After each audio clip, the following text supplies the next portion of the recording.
hereby call the Governance and Priorities Committee meeting for the City of Leominster to order for Monday, March 18th. At this time, we'll take a silent moment for personal reflection.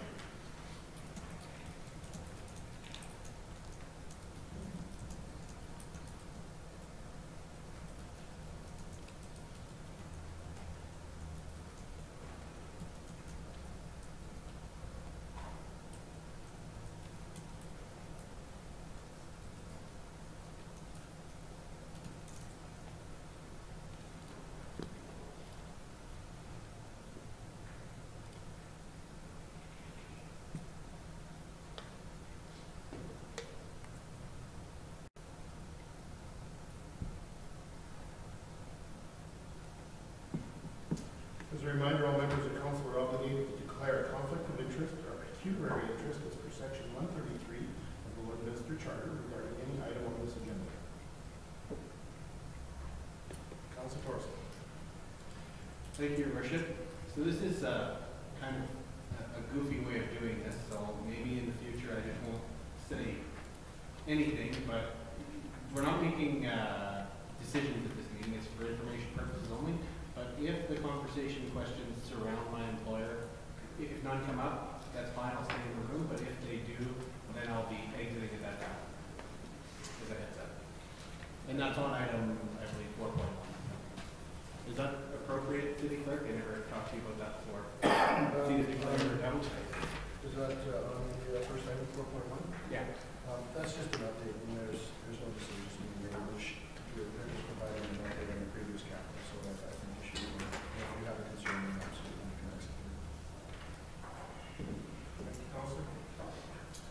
I'll remind everyone this meeting is for discussion and information gathering only. All decisions will occur during regular council meetings. We thank all our presenters for their time. Moving on to the agenda, looking for direction from this committee regarding the approval of the agenda. Councilor Buckland. That the agenda dated March 18, 2019 be approved. Seconder. Councilor Monroe. Any questions, comments before I call for the questions? Not seeing any. All in favor? Opposed? Carried. Moving on to item number 3, approval of minutes. The Governance and Priorities Committee minutes dated February 19, 2019 be approved. Seconder. Councilor Batchuk. Any further questions or comments? Not seeing any. I'll call for the question. All in favor? Opposed? Carried. Moving on to number 4, administrative presentation. City Manager. Good afternoon, Your Worship and Council. To present 4.1 2018 procurement summary, I'll ask Mika Wangland from our Legislative Services Department.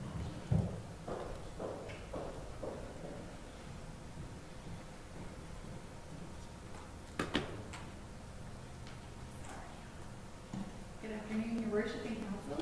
I'm here to present the 2018 procurement activity. Topic: Administration has created a report of 2018 procurement activity for review. Section 8.5 procurement and purchasing policy requires that the procurement officer report all procurement 75,000 or over to council on a quarterly basis at GC meeting. For this one, quarter 1 and quarter 2 was reported on August 13, 2018. This report will display the full year procurement activity to stay in compliance with the procurement and purchasing policy, just in order to close out the year. Moving forward, administration will continue to bring forward procurement activity on a quarterly basis.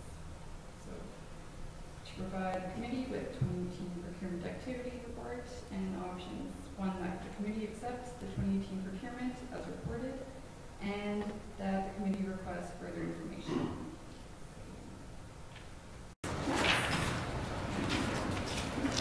So this report is intended to provide council with procurement updates and information pertaining to administration's capital spend for purchases $75,000 and above.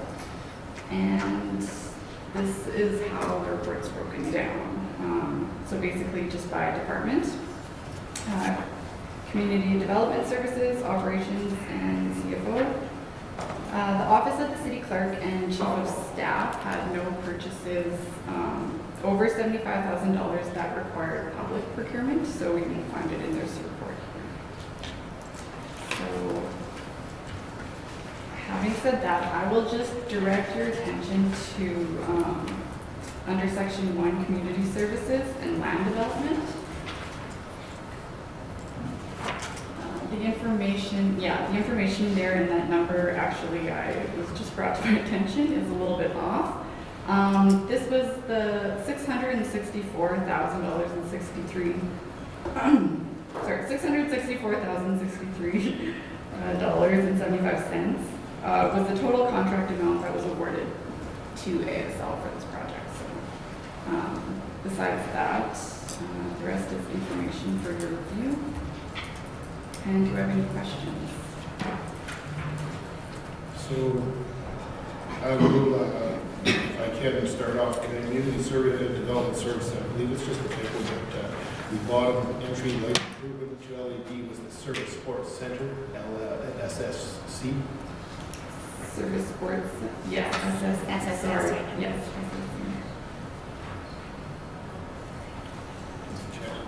Councillor, just to put your mind at ease, these are projects that have already been awarded, and we're just getting updates on them, no decisions are being made. Okay. So there's no opportunity for a pecuniary situation. Okay. Sorry, I should mention this is it, yeah, 2018 year. Okay. Well, I can make that later. Anyone else have any other questions? As I was reading through these. So in all cases, I believe most of these projects are complete, not all of them, City Manager? At this time? Yes, as far as I'm concerned, yes, all of these projects have been completed. This is the actual expenditure that has been done, besides the, I guess, projects like street improvement, ones where we have it annually. Some we've already begun, but this is, as far as the projects listed here, these are all on there. That's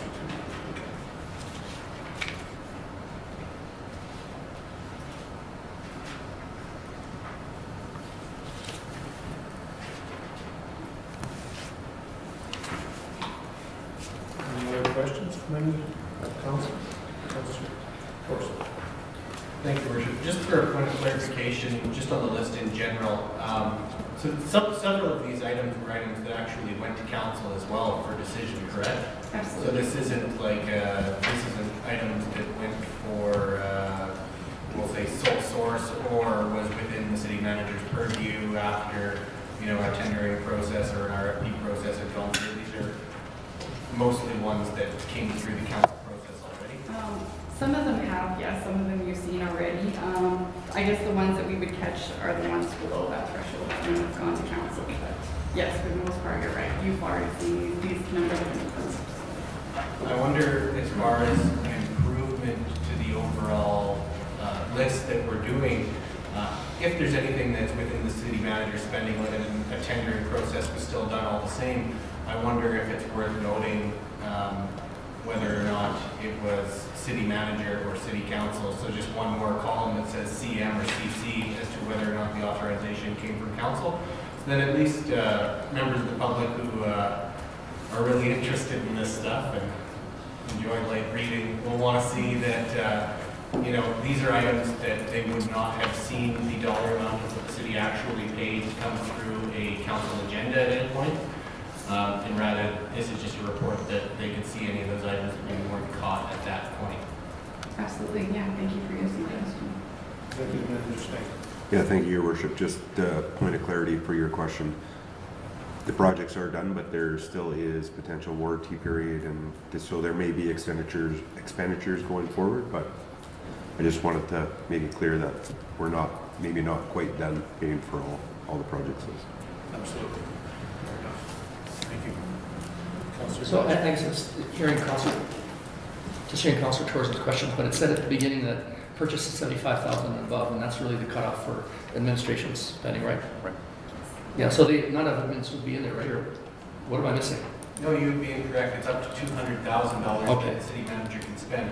So Okay. over X amount, they would still need to do the tendering process and the public bid process. Okay, But the authority to decide on which bid to choose, which would still go through the same scoring system recommendation from that department manager, would go to the city manager for their approval rather than going to city council. Sorry, that wasn't necessarily my question. Tell me if I'm wrong.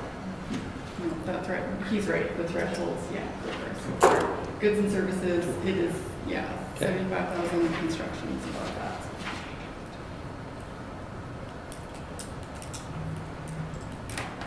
We're good? Okay.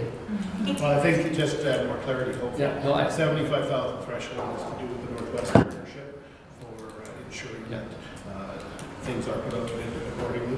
And there's another number there, around 200,000, I believe, for a different type of arrangement. But most of our bids fall in that 75,000 limitation. And the city manager, and I don't want to put words in his mouth, has the ability to spend up to 200,000, and I believe that's his discretion. He may bring it to council for their direction rather than to ensure that the community is aware of what's going on. Generally, if I'm approving a tender within my $200,000 spending limit, it's low bid, it meets all the requirements and so forth, so if it doesn't meet the bid, then I'm usually bringing it, well, we will be bringing it to council. There's 75,000 in the front three, so. That's the lower the trade agreements, and that's the threshold that we follow.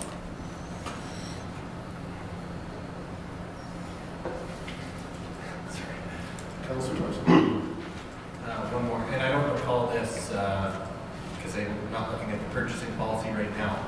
So what is the threshold in which we have to do a public tender? Because that's lower than 75,000, correct? No, according to the newest trade agreement, it is 75,000 for goods and services. And that's what we're following within our own purchasing policy? Yes. Okay. We've changed it a couple times, so at one time it was 15,000, which I understand is too low to do a tender on everything, $15,000, but that has moved around since then, correct? Moved from 15, how many times, I'm not sure either. 75, I think, is where it was brought forward to meet the Northwest Partnership, Trade Partnership Agreement. If anybody's got any different to throw at me. Sorry, I'm not sure where it was before, but yeah, currently. Absolutely. No other questions? Well, thank you very much, Mika. I think this, we'll look forward to this on a quarterly basis. It's a good summary for 2018, and we should look forward to that quarterly basis, and that won't be far away here very shortly. Thank you, Your Worship. Thank you. Want to use the manager for 4.2? Thank you, Worship, to present 4.2 banner poles. I'll ask Don Stan to present. Thank you, City Manager. Just bringing forward some information with regards to a capital project that was approved in the 2019 capital. The replacement of banner poles in our downtown along 50th Avenue and 49th Street. Within the capital budget, we had budgeted $30,000 for the replacement of those poles. As we've gone through the process, we've had a few quotes come back, and it is quite a bit higher. We're looking at closer to 55,000. Recent quotes obtained by administration came in considerably higher in the amount of 52,000. And I guess we're coming to council to get some direction on whether council would be open to spending additional funds to replace these. These banner poles are used for advertising of our non-for-profit and local organizations. The city currently doesn't charge a fee for that. If an organization wants to provide a advertising for an upcoming event or a proclamation week, for example, they're open to use those banners, and wanted to bring it forward to council for some discussion before we brought it forward for recommendation. I'll pass it back to you, Your Worship. Councilor Rowe. On an annual basis, how many nonprofits are using those poles? Do you know approximately the last couple of years, how many have done? Thank you. I'm pitching for Dave today. I'm not sure who takes those bookings. That's some information we could definitely get and bring back when we bring it forward in the future. Is there possibly, I know this is obviously a good location with the traffic, is there a possible other location that we could somehow offer them, even if it was just one to events or something for now, if we did postpone it for the year? I believe we do currently with the banner poles being down. I believe we've allowed the fence along the Lions ball diamond across from the mall on the north side of the mall, and we've allowed that fence for the time being. Not sure if it's pros, cons. I haven't got any feedback on that, but I know there has been some. That has been our substitute at this point.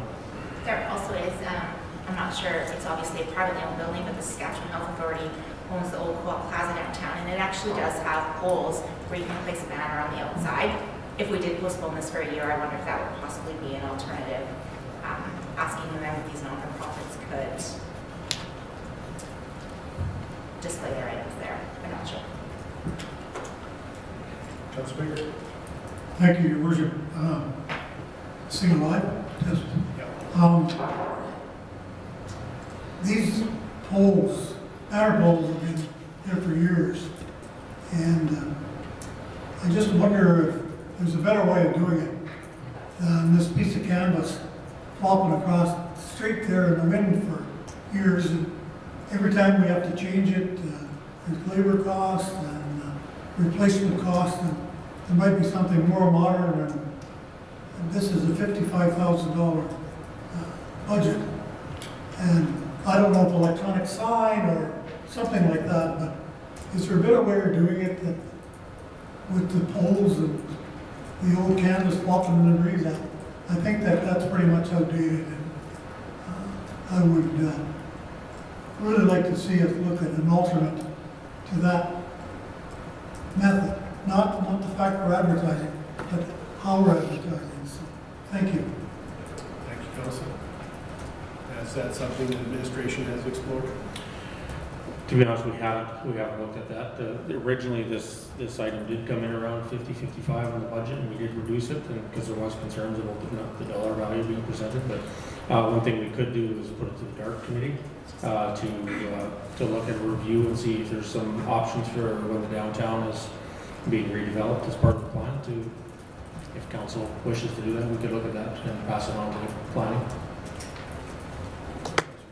Just sample that, I was going to suggest that possibly that it did go to the DART committee, even with the downtown plan. Perhaps that isn't the optimal intersection to have it at. So maybe just taking a closer look with the planning committee as well, because it is quite a high price point to just put back in that place.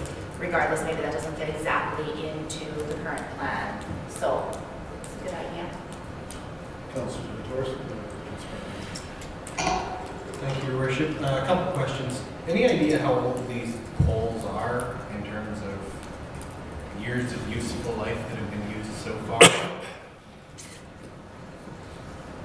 Again, I apologize, I don't have it. I know the existing poles and bases are in a condition that aren't acceptable to put new poles up. There's obvious wind loading that applies to the poles and everything else, so they've been there as long as I can remember. Better question. Do we have any idea how long these new poles will last? On a dollar per year type of basis is where my mind's at. Again, I apologize. No, part of the project, I don't have any information other than we had approved this project under our 2019 capital budget. It was $30,000. When we realized that it was coming in significantly higher, we wanted to have this conversation, whether it's in council's interest for us to spend the additional funds to continue on with that project, or if we should look at alternatives. So that's why we're bringing it back in GPC. If council is passionate about replacing those poles and potentially looking at other locations, we can look at other locations. If they want us to look at other alternatives to advertising for non-profits, local organizations for their events, we can definitely take that approach as well. I apologize if there is, we can get a briefing note and provide it to council and we'll provide a report with maybe some more data, but I don't have that on my. At the end of the day, the answer to those questions is mostly for me to get an idea of, what's the dollar value per year? Because I think of this as something that probably lasts a really long time if it's done, correctly. So like something that can last 50 years, no problem, because it's a pole. You know, so long as it's installed correctly, can handle the loads and everything from the wind. 50 years, and now you're talking about $55,000. But I only think that, I only want to make it clear that I think the consideration is important because of some of the changes we've made to other policies related to proclamations and related to flag raisings. And with some of the rationale behind what we were still going to do was going to be able to allow people to advertise their events and support community events and support community organizations through the use of this flag downtown. So I think it would be somewhat underhanded if we don't provide another solution one way or another, rather than just saying, you know what, this is $25,000 more than we budgeted. Not necessarily $25,000 more than we thought it would be because it was originally budgeted for 50, which I get why people were asked to bring those numbers down. I'm not debating that. But at the end of the day, we did kind of, ask. We did kind of suggest that we weren't going to do proclamations in recognition of the community groups the same way we've done in the past, because we were going to continue to promote this as an option. And if we now don't provide that option, I feel like we're doing something potentially somewhat underhanded. So just we have to be mindful of that. I realize that's not the goal and that's not what's happening. That numbers change and estimates are wrong, and that's what happens with budgets. Anyway, that's all. Your worship, yeah. Information to share, or you have that information? I got a really good executive assistant. She's been texting me as the conversation's going on. So apparently, the city takes about 50 banner installations per year on these poles. It's about 1 week. So that's basically 50 out of 52 weeks that banners, something's hanging from that poles in the past. So, Councilor Torres, Buckingham first, then I'll get Councilor Baker again. Yeah, that actually, thanks, Your Worship, actually helped my question a bit. It was like, how many people are missing out on this? What's the wait list? Are we not providing a service right now? Or have people gone themselves to other alternatives? Because the system hasn't been available since, when was it decommissioned? When was it deemed unsafe? How long has it not been being used? The Summer of 2018 is according to the briefing. So we're 8, 9 months that it hasn't been being used. Has there been a ton of outcry about it from those user groups? I just wonder, because we were asked, council brought something forward in the last meeting about reconsidering budgets and looking at seeing if there's any way we can shave costs and do all these things. So is it a nice to have, is it a want to have, or is it, to Councilor Torreson's piece, something we said we were going to do? All of those questions kind of fall into the same vein. Councilor Dodge. Sorry, did you? I thought I could answer that question then. I had an inquiry 2 weeks ago, as a matter of fact, on a social, wondering when the poles would be replaced to get banners back up, just out of the blue. So you know, one inquiry, one organization. Yeah, and I realize in the scope of a budget the size of the city, going from 30,000 to 52,000 in one project is not unrealistic, right? But is it a need to have? And I think, judging on what you were saying there too, probably falls into that category. Anyways, I'd like to hear if anybody's been finding other options, what our other options are to provide the types of things Councilor Torreson was talking about in line with the rest of our policies. I'll go back to my original statement, Your Worship. The poles are what they are. Corner cuts, downtown redevelopment, put piles, and put up new poles, and 5 years from now you might want to take them down because you redeveloped the downtown. Who knows? The problem is today, it's not the poles, it's the canvas blowing in the breeze and the ropes and the bucket trucks it takes to put them up there. And I've watched them do it. And it's 30 below and somebody's trying to change those things in the winter time and you get a 50-mile-an-hour wind and it's ripping the tarps up. The question is, my position is there some alternate ways of advertising, not discontinuing, advertising, doing what you want to do downtown, but with a different kind of a system. That's all. Whether it be an electronic sign or whether it be this, I don't know. I'm just asking because that looks pretty archaic to me, the way it's looking right now. And that's all I wanted to stress here. Councilor Thank you, Worship. Yeah, I agree with everything that's being said. I think to me, the most salient point out of it is the opportunity to partner with, or work with DARPA on this process. Ultimately, that's what's going to be hanging on the street in front of their buildings around the area. And if this is going to contribute to highlight the events, then we were highlighting them downtown. So what do the people that are involved in that process, I guess, see the value in the sign? Is there a value in it at all, or does it have an impact? And I guess there are alternatives, as were discussed here. There are more modern approaches and better places to hang it. But I just think it would be one of those opportunities that come forth where people can say, all right, if we're going to do this, then how does it connect to all the other pieces we're doing? And if it doesn't, fair enough, it bounces back and away we go. The administration's heard several comments and maybe able to bring some information back. From that perspective, in engaging the DART committee and seeing where we're at, because I think that's well thought out to go and do something today, approve an additional 55,000 or additional monies, and then 5 years later have to move the poles because it doesn't fit the big plan. We're kind of getting ahead of ourselves. It's too bad they came in for the price that they did, otherwise they would likely just slip through and then we dealt with it then, but we caught it and we'll see where it goes from there. So. I guess potentially if they say, that doesn't make any bit of difference, it's part of the answer. Absolutely. I got to be honest, I've been involved with a lot of nonprofits and I've never had the inkling to go forward with something like that. I just question how effective it really is for the amount of people that are actually seeing it, and is it making a difference? We talked about there's various medias for advertising today. A digital signboard is something that may be worth considering. We do have a good exposure here at City Hall. It's not as good as crossing the highway on the street or the highway, but I hope there is a place that we can certainly look at. So. And we also have a contract with someone who's a website, social media provider too. Yeah. So we'll send that back to administration and give them some direction and go from there and see what they come back with. It might be an electronic banner on the website. Moving on to 4.3, City Manager. Thank you, Your Worship. To discuss 4.3 Saskatchewan tax enforcement update, I'll ask Scott Purdy to come forward.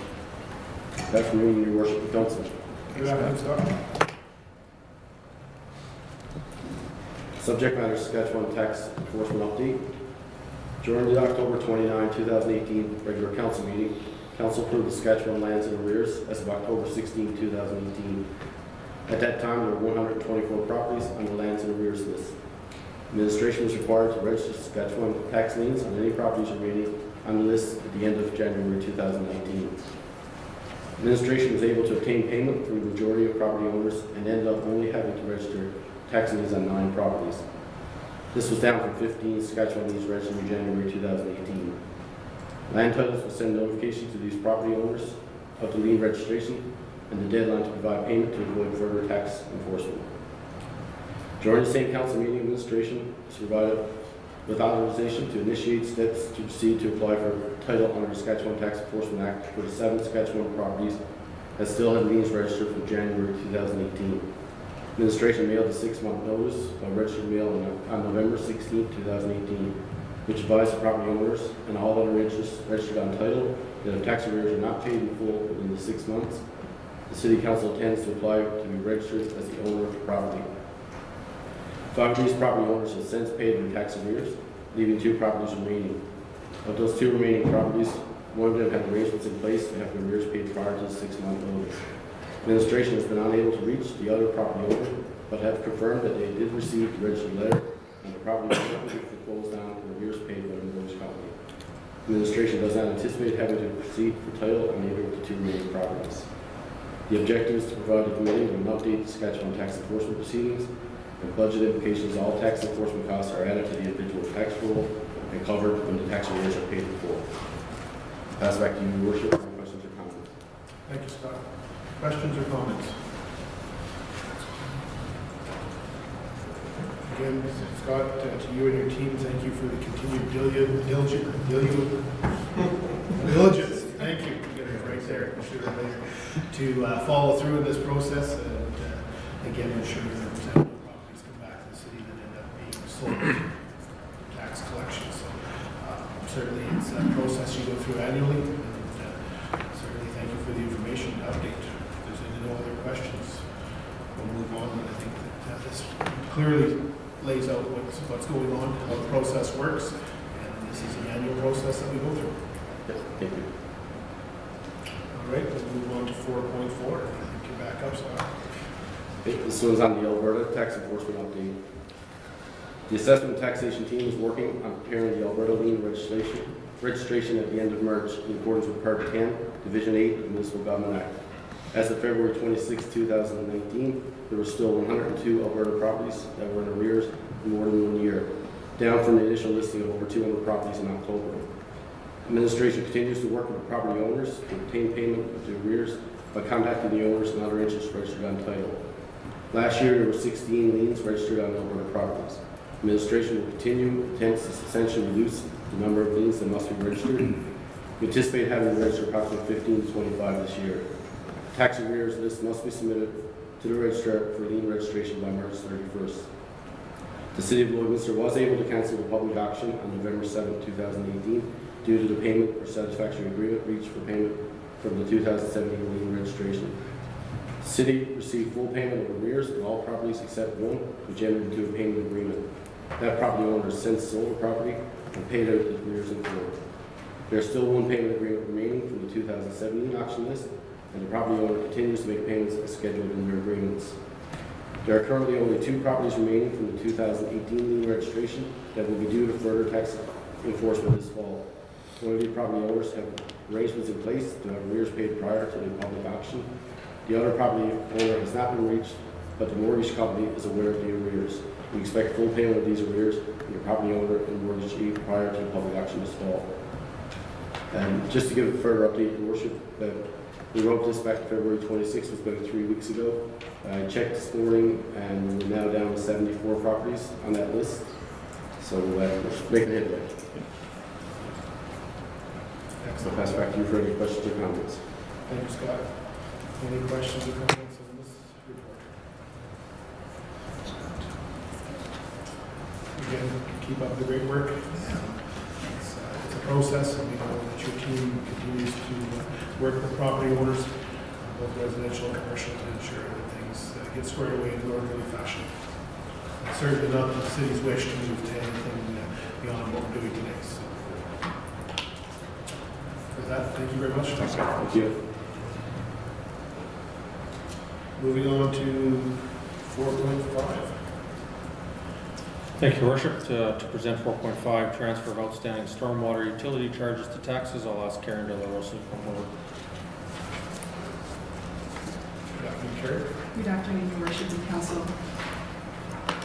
Before you is the information report on the transfer of outstanding stormwater utility charges to taxes. Currently, we have 31 properties in arrears with a total outstanding amount of $41,151.95. The outstanding amount was billed for the 2017 stormwater utility charges and have been outstanding since March 3rd of 2018.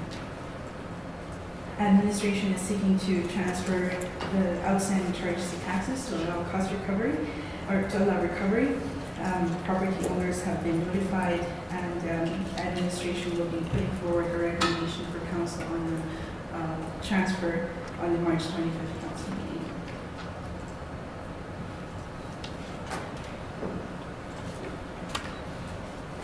Questions? Thank you, Your Worship. So this may seem like a very basic question, but you know, when I get my utility bill, it's for the full deal for water usage as well as stormwater and landfill and all those other fees. How can we tell that it's for stormwater utility charges on these versus for general utilities? Yeah, is the bill paid separately, or these are different types of properties? These are different type. This is a different type of property. Oh, okay. So these are properties that currently do not have utility connection, so they do not receive their bi-monthly utility bills. So we bill them their stormwater utility fees on an annual basis. So 2017 stormwater utility fees would have been billed in January of 2018. Okay. I think I found the question before. Yeah. Don't worry. It's good. Thank you. That makes sense. With that, so did we run into this problem I'm just struggling with the date. So March 2017, and then we're at March 2019 now. So is there still amounts that are outstanding from the prior year as well? March 2017 was when the stormwater utility law was approved by council. So the first stormwater utility charge, annual stormwater utility charge was charged out in January of 2018. So these are amounts that are outstanding since March 3rd of 2018? That's correct. So they've been outstanding for a full year after that and haven't been paid? And because we are, our opportunity to transfer to taxes only comes in April. And also, we have had a lot of questions from the property owners. So we have been trying to work with the property owners to answer all of their questions and concerns about the utility fees. This is the first time that we have charged stormwater utility fees, I guess, in 2017. So we are trying to work with them and answer a lot of their questions and concerns on the charges on the properties. Okay, just to make sure I'm clear, is there another roughly 40,000 for the 2018 year as well that's due? For the 2018 year, we have billed them out in January. So there's about $200,000 of stormwater utility fees for 2018 that was billed in that was billed in January 2019. So I guess we're still within the collection period of that we're trying to determine whether or not that those are going to be considered uncollectible as well. So we're still assuming that everyone who was billed in January, it's still within a reasonable collection period that they may still pay within the 2019 year. And if they don't, then we'd be having this conversation again in 2020. Okay. Sounds good. Councilor Buckingham. Thank you, Roger. Interesting. There's like 6 properties that are over $4,000 in arrears on this list, and others that are $30. Is there just for curiosity's sake, a low end threshold of how much time you put into collecting $30.25? Not that, my bill's $26 every 2 months, right? $13 every month. Right, so yes, I should be paying that collecting. That's an interesting list that there's such a range from $30 to $4,300. The stormwater utility fees are based on the property size, and also the amount of development that is on the property. So the properties here that would have about a $30 amount owing would be those minimum. Because properties that are under 2,000 square meters and would not be there, and there wouldn't be any development on them. So we charge you $3.30 a month. Thank you. Councilor. Thank you, Your Worship. I understand it's important to be principled on some of these things, but from a cost-benefit perspective, are we going to spend more than $30 worth of someone's time to add this to their tax roll and file paperwork?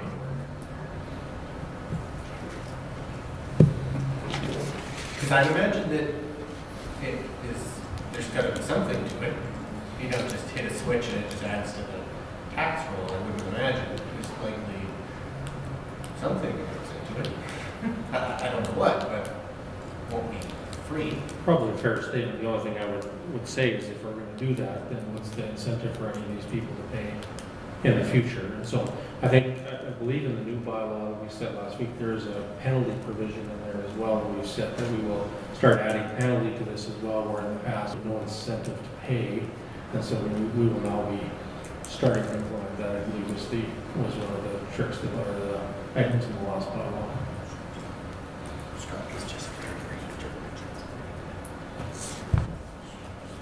Scott just told me it's a journal entry that needs to be done into the taxes. So yes, there's administrative time in terms of letters that go out, preparing the letters and stamps and all that kind of stuff.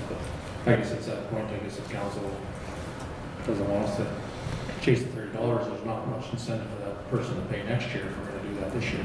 I think you answered my question when you talked about the penalty that's potentially coming on the new bylaw. I think that's kind of the important part is you put those penalties on or interest on these type of things to try and capture some of your cost for collection. And it's why companies do it generally, is it incentivizes payment, but it also captures some of the costs that come along with collections so that you're not, wasting your own time on smaller dollar values. But thank you. Councilor Baker. Yours, but I think it's important that you don't cherry pick. A policy is a policy. And if you haven't paid, you haven't paid. You transfer it to the tax roll, you will collect it. Sooner or later, you acquire the property or you will be paid. So you can't cherry pick a list. Over the years, for example, on taxes, when people leave the country or water bills, you bring back a list of $20 charges and you write them off every year, and you still have that ability, I imagine, to do some of that if you need to. So I think the consistency to just take them and flip them onto the tax roll is consistent, because you can't say, well, maybe $1,000 too much, $500 or $30. You just have to be consistent. Thank you. Yeah, I was just mad if you have a threshold, then if my bill is $4,397.40, I'm going to go, what's the threshold? 1,000? Oh, good. Well, I'm going to give you $3,397 and take a hike after that. So I think there's a principle piece in there as well. And I think when you start cutting hairs around some of these pieces, then it suggests perhaps we should be cutting hairs on the projects. And I think it cuts both ways, so I don't think we should get into it. I want to make myself clear. I was trying to flesh out whether or not we were going to be charging a penalty to make this worth our time, not that we shouldn't be chasing the $20, because otherwise everyone will pay $20 short, because that's $20 you don't have to pay. So what I'm suggesting is it's important for us to potentially put those pieces in to try and recover our cost of collection in scenarios like this. Thanks. Thank you. I think it's a good discussion around fleshing out going forward with the original bylaw intent, and where it got started, and now the amendments that we made to that bylaw. Any other questions for Karen? I guess we'll look forward to this coming forward from the council. Karen, thank you very much. Thank you, Your Worship. Moving on to 4.6.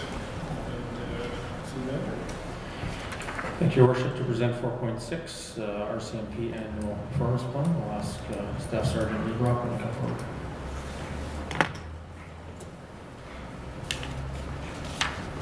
Good afternoon, Staff Sergeant. Good afternoon, Your Worship, Council. Thank you for allowing me to present today. I just wanted to give a bit of an update as to where we are. To close off the 2018 year and open up the 2019 calendar year for the RCMP for Lloydminster, and talk about some of the work that we've been doing on our detachment performance plan that's been in place since April 1st of 2018, and I'll give an update as to where we ended the last quarter. We're going to be now ending the current quarter here at the end of March, and then we'll be starting a new plan April 1st again. So I'll give you a bit of an update as to our priorities for this current fiscal year for the RCMP as well. So just a bit of an introduction. The Lloydminster RCMP detachment currently has 49 regular member positions. We're in the process of filling two of those positions, two crime reduction positions, which have been vacant for a period of time, awaiting some incumbents and staffing processes on the RCMP's internal side. So once those positions are back up and running, that will add the capacity that the RCMP in Lloydminster needs to be even more proactive in our work and kind of lend ourselves to proactive policing. And I'll explain the importance of proactive policing as I go down the line in my presentation as I'm presenting the stats as well. And will allow the RCMP in Lloydminster to be in line with not only with the city's mandate of delivering quality programs, but also with the RCMP's vision of being a progressive, proactive, innovative organization as well. So looking at some of the highlights from 2018, Lloydminster RCMP detachment generated over 13,000 calls for service. That'd be page 3 of the presentation. Of those 13,000 calls, Just under 3,000 of them were self-generated files or front counter or proactive files. So those would be things like folks coming to the front counter to report incidents or members proactively finding, doing traffic stops and finding files through self-generated proactive means as well. About 10,500 or so calls for service were from the public through our Operation Communication Center, so through our dispatch center at the Lloydminster Operation Communication Center. And so overall, that 13,000 and change calls for service files generated represents about an 8.1% increase in files compared to 2017. So we saw a bit of an increase in files last year. Digging into some of those statistics, some of those 13,000 and change files, looking at persons crimes first, we'll see that overall persons crimes was up in 2018 compared to 2017 at 838 persons crime files compared to 766 persons crime files the year before. That's a bit of an increase overall year to year from 2015, where it was 784, then 724, then 766, and 838. Overall, for the three categories that I highlighted, robbery, assault, and uttering threats, we saw a bit of an increase, comparatively a fairly large increase in robberies. We had 24 robberies in 2018 compared to 12 the year before that. We had 36 in 2016. So overall, trend-wise, we're holding about steady, but we are up from 2017. Our assaults were up slightly at 490 occurrences, and our uttering threats were around even at 142 occurrences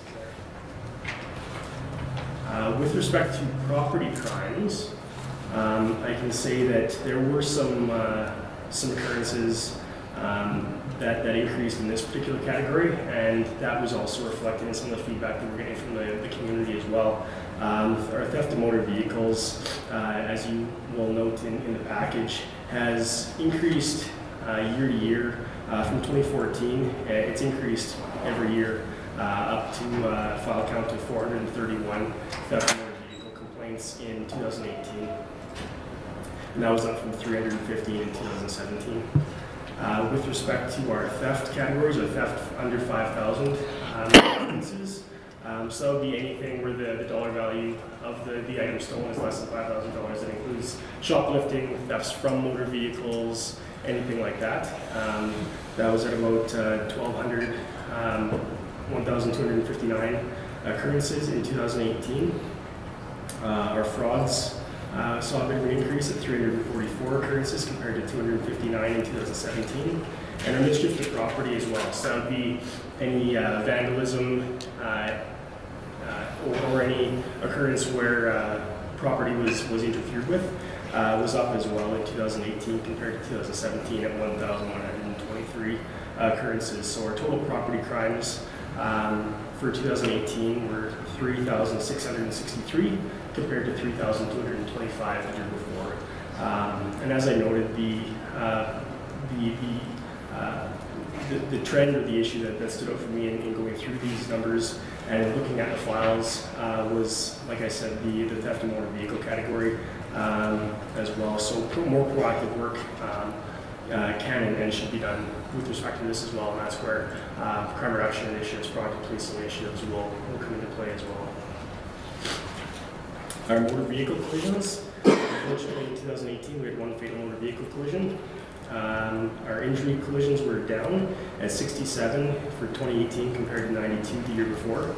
And our reportable property damage motor vehicle collisions were down as well at 705 compared to 875 the year before. So our total collisions were at 832 compared to 1,016 the year before. So positives noted there in our reduced collisions. With respect to our missing persons complaints, we're about even with 2017 numbers at 103 occurrences in 2018, and our occurrences of spousal abuse, intimate partner violence, were up in 2018 as well at 456 compared to 352. So a bit of an increase in that category as well. With respect to our traffic numbers, this represents the stats for the entire Lloydminster RCMP detachment, so our traffic unit as well as our general duty members as well. So the number of files that we had for occupant restraint and seatbelt occurrences were at 312 compared to 191 the year before. Our speeding came down a little bit with respect to our speeding occurrences at 154 for 2018 compared to 342 the year before that. And our intersection occurrences were up at 92 compared to 75.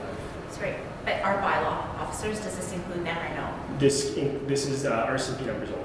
Oh, great. Okay. So what again are the other non-moving?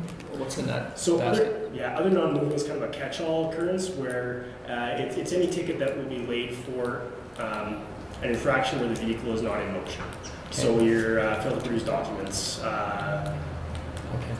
burned out license plate light, like any of those kind of things where the vehicle doesn't have to be in motion. Is that in there too? Cell phones in there? That would include distracted driving. That would be captured in other moving traffic. Okay.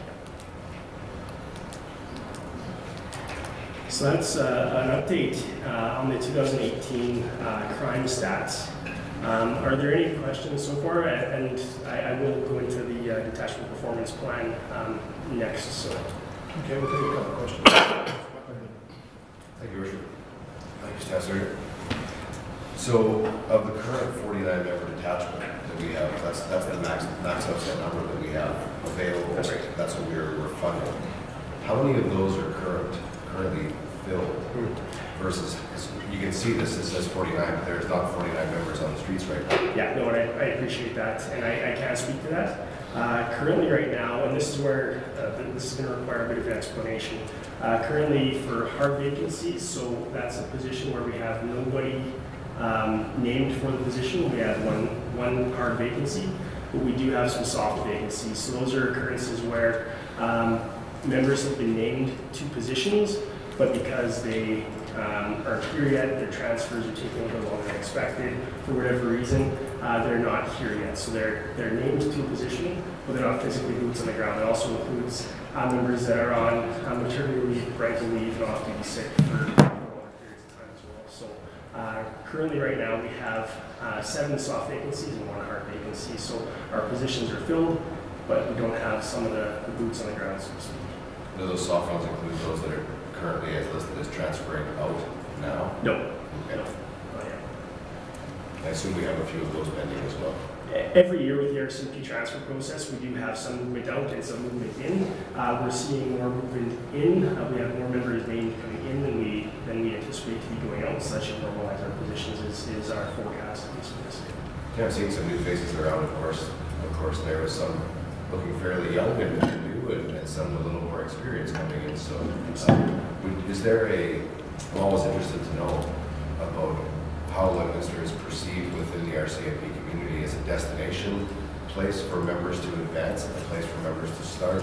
You know, from a previous career I was at, we were the training ground. They came in, they worked, they gained some experience, they left. Where do we rank as a detachment? And so on the frontline general duty side, we do see a lot of times where we have members transfer out and then they're replaced by new members from depot fresh out of the training academy. But on our some of our units, so our crime reduction units, our general investigative section, our forensic identification services, those are typically jobs where you require a lot of experience in general duty first before you go into those types of roles. So while we do sometimes pull from our general duty complement into those areas, we also see members from other areas coming into the Lloydminster detachment for those types of jobs. And that, I think, is the benefit of the Lloydminster RCMP detachment being a bigger municipal detachment. We have kind of those career progression opportunities that maybe some smaller detachments don't have. Would you say that our detachment is a place that those looking to develop their careers would strongly consider? Yeah, I can tell you that's one of the reasons I'm here. Is I saw Lloydminster as a good spot to come to gain a skill set to advance a career as well. And that's what I'm telling people when they're asking me about Lloydminster detachment. I think it has. I've been in a number of other places in Alberta, and I can say the Lloydminster detachment does offer some significant career progression. That's the message that I want to be getting out as well. So. just for your catchment area, is it just within our city limits, Saskatchewan, Alberta? Yes. Or are any of these numbers calls that took them outside of Lloydminster? No, these numbers are Lloydminster Municipal Detachments, so that's the city of Lloydminster, Alberta and Saskatchewan. Correct. Two questions. So first one is around cannabis. So what impact has cannabis meant for the crew? And I think have we purchased the detection equipment here?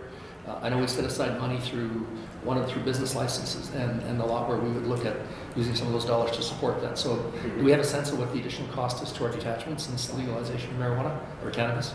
Yeah, so I can say that I do have some of the updated numbers that aren't in this presentation as well. With respect to cannabis charges, we haven't seen a significant increase related to the new Cannabis Act, provincially or federally. I can also say that the detection equipment that you're speaking of is still in the pilot phase in the RCMP. So while we're still relying here in this area on standardized field sobriety tests and drug recognition experts as well. Once the pilot phase is over, then we should be getting that equipment. Okay. And the second question is around a casino, and I think we've had a lot of discussion around it, and that it isn't the casino itself that often brings or causes the issues, but it's the people it's likely to attract. And I'm wondering if we've seen anything that you've noticed since the casino's been open. It's early because January is really when it had the hard opening, if you like. But I'm just wondering if there's anything you see there related to it. I'm not even sure what else. What criminal activity it might attract, but I know we've talked about it over time, the potential exists in that area. Yeah, no, and it is early days yet, but what we're seeing so far is I'm not seeing any significant trends in that particular area. Obviously, as a newer establishment in the community, like any other licensed premise, we'll do our patrols and our checks as well, and just do our compliance reporting and things like that as well. So it is an area that we're aware of, and we will, just like any other licensed premise. Thank you. Councilor Bader. Thank you, Your Worship. Welcome, Sergeant Rickman. I had just one follow-up question, like from Councilor Michael's question. On the cannabis side, at the beginning of all this happening, the question was, for example, the City of Edmonton wanted to buy some equipment, but they wanted to make sure they weren't going to buy one or something. They want to make sure it works and it's accepted by the courts.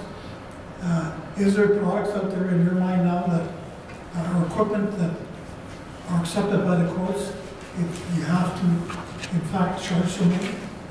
Yeah, I'd have to look it up to confirm, but I believe in the criminal code there are devices that are approved in the criminal code, and there are devices that are being piloted in our RCMP jurisdictions in Canada. Because I don't think we wanted to buy something that didn't work. How's that for an answer? The other thing was the major crimes, if you want to call it that, or crime unit. According to the report, we're down 2 officers. I think I've been in there. Our crime reduction unit, is that the unit you're referring to, Councilor Baker? Crime reduction. Yeah. Those 2 positions are currently in the process of being filled. We have one candidate that's been named and another candidate that we're awaiting final selection on. So it's my hope that that unit will be fully staffed and ready to go by the summertime. The crime reduction unit is a proactive policing unit that looks at the main mandate would be focusing on the tenets of crime reduction, which would be identifying hotspots in our community. So where are the crimes typically happening? Are there specific locations where more crime seems to be happening than in other locations?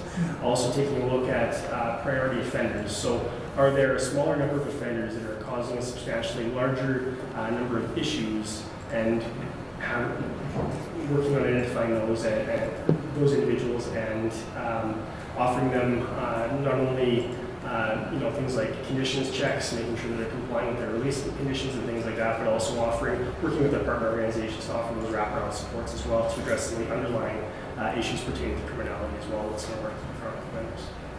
I mean, Your Worship, just a small question. Well, a statement more than the drug unit, if we want to call it that, whatever. Sure. Yeah, the drug unit and the crime unit that I'm talking about, according to many of your predecessors, have been very effective for Lloydminster and region.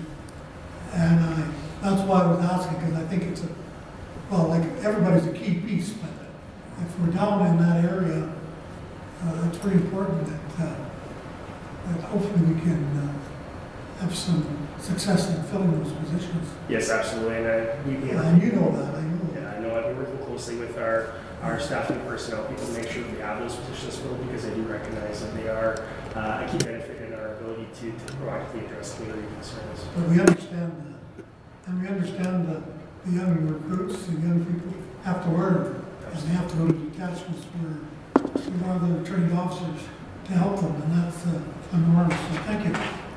Councilor Thorson. Thank you, Your Worship. Kind of surrounding something you mentioned a second ago about kind of the repeat offenders, that's, you know, part of these statistics for me are really depressing.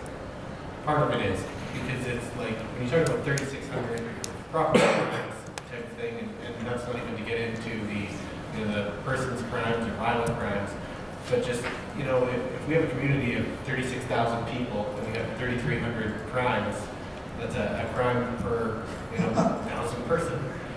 That's different, 100. Anyway, so I'm just curious, how much of this is, you know, is it all over the map in terms of who's committing these, or from what you found, is it the same group of people that is kind of creating most of the, I guess, trouble? Yeah, I mean, yeah. In any type of policing occurrence, there are going to be one-offs where they are, you know, kind of random offenders that we're not really aware of. There are some key offenders as well that do cause, or seem to cause more issues than perhaps others. So I think that's where it's going to be key, is identifying those chronic offenders, and we are working with that. Currently, our General Investigation Services is working on our chronic offender program as well to identify those individuals and put into place techniques or steps that we can undertake to hold them accountable for complying with their conditions, and either help them to not reoffend or hold them accountable for their offending behavior. I have one more question. Thank you.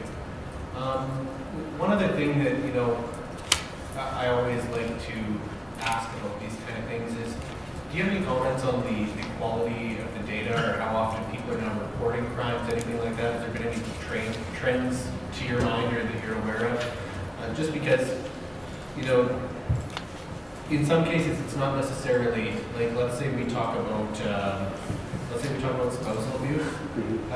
Terrible, never good. Do you know if there's any kind of trends in terms of people being more likely to report something when it happens or something along those lines, or is there any evidence out there?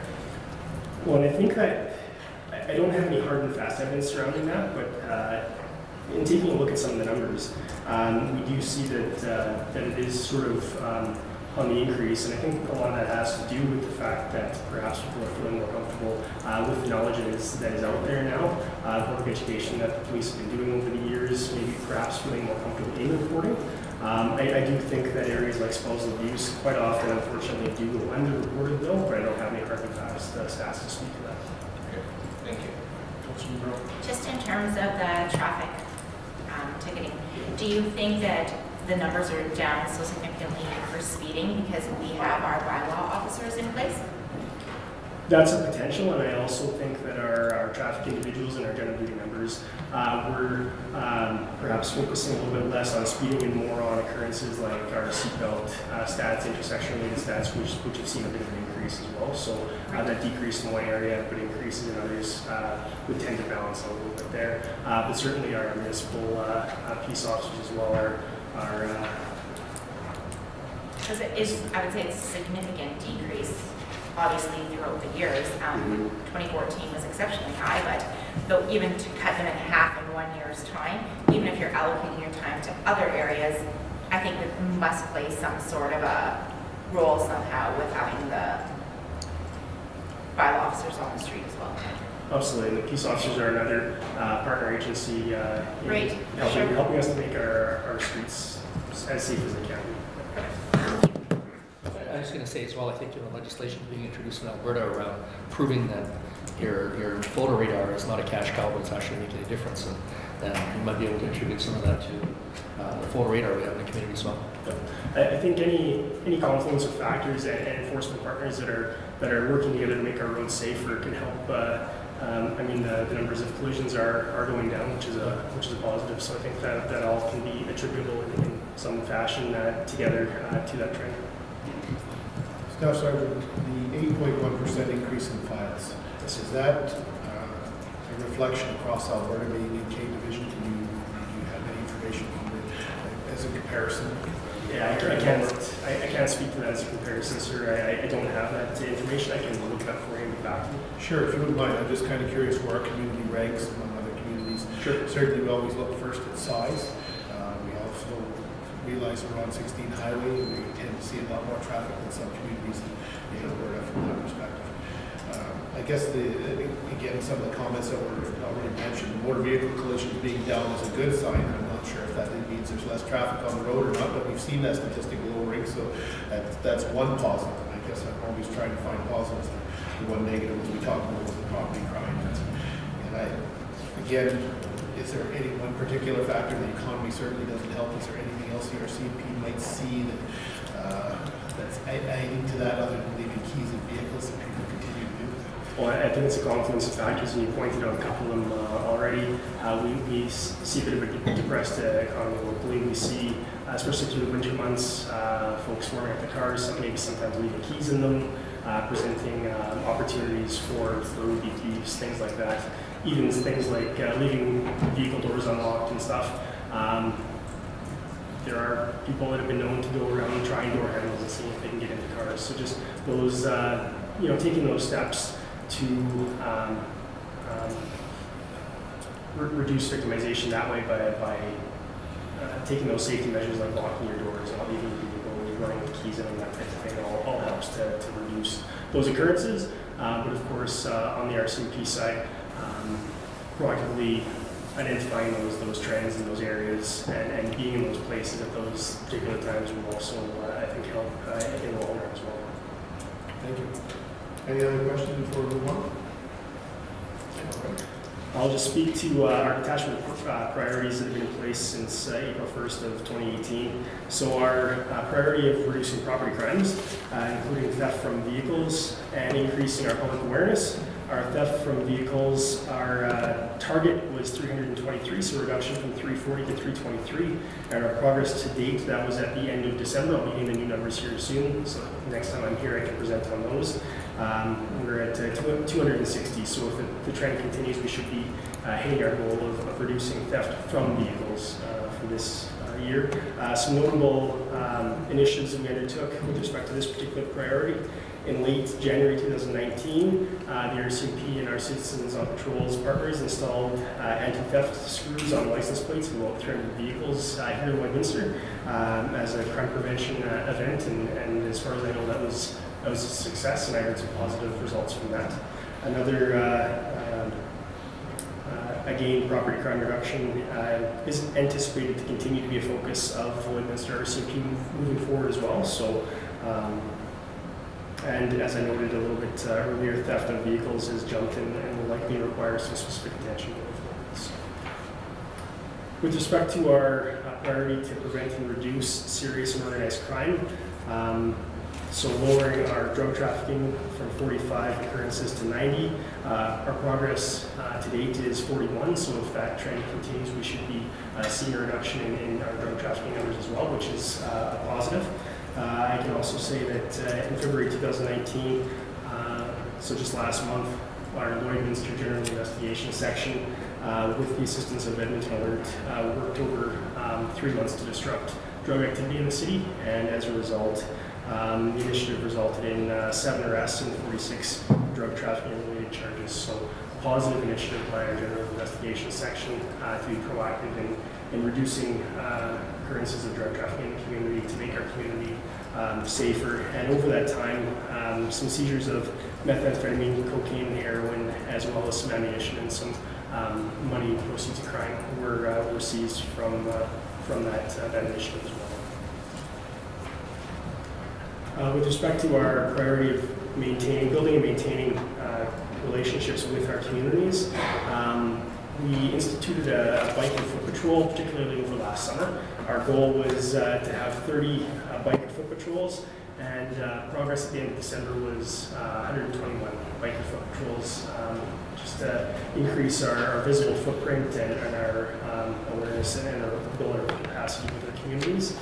So we've very much exceeded our expectation for that particular goal. Other community policing related initiatives to note, in February of this year, so again just last month, we had our RCMP Youth Academy, which was very much a success. It was held during spring break.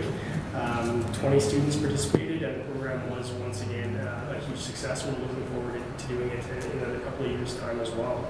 And again, our school resource officer program continues to be going strong in all the schools in the city, and we've had some positive feedback from students, community members, as well as from our partners and our funders as well. So positives with respect to the school resource officer initiative as well. Can I ask a question? So we got the bike foot patrol piece up there. Thanks, Your Worship. What constitutes a bike foot patrol? Just curious, because if we're going from 15 to 30 and we nailed on 121, what is one? So I guess it could be subjective, but in my opinion, one is where you go out to new. It's not just doing a lap around the block, right? It's making a sustained effort to be in a particular zone or particular area for a period of time. So a foot patrol may last half an hour to an hour. That may be a foot patrol. Bike patrols can be a little bit longer, cover a little bit longer distance as well. I know that we did have some concerted efforts from a couple of our members over the past summer as well to really focus on our foot patrols, and specifically in the downtown core, and our bike patrols there as well. So I guess quantifying what a foot patrol is, that would be, I guess, just going out and doing a foot patrol for a period of time, usually in that 30 to 60 minute range. Councilor Torres. Thank you, Your Worship. Do you know if this has anything to do with the SROs that we are now funding student resource officers doing patrols during the summer? Would those two individuals likely be some of the ones that are leading some of this? I just wonder, just because it's my understanding that was kind of part of what I think the overall plan was to get out to the parks, go to the community during the summertime when school's not in, as well as planning for the upcoming school year. Yeah, and so that was one of the initiatives of it was Constable Kurzinger in particular that was getting out and doing one of those foot patrols. That was prior to Constable Hagel being brought on as one of the school resource officers. But yeah, absolutely, he was one of the drivers of that initiative. Okay, makes sense. Good. Please continue. Thank you, sir. With respect to our priority to enhance road safety in the city, traffic charges, we anticipated an increase to about 900 traffic charges, and progress to date is just a little over 1,000 traffic charges. So we have exceeded our goals in that area as well. That includes the efforts of the Lloydminster RCMP detachment, as well as when the provincial traffic unit from outside Lloydminster comes in and does traffic enforcement in our city as well. Those numbers are counted towards that as well. So that's Lloydminster RCMP detachment plus traffic services as well.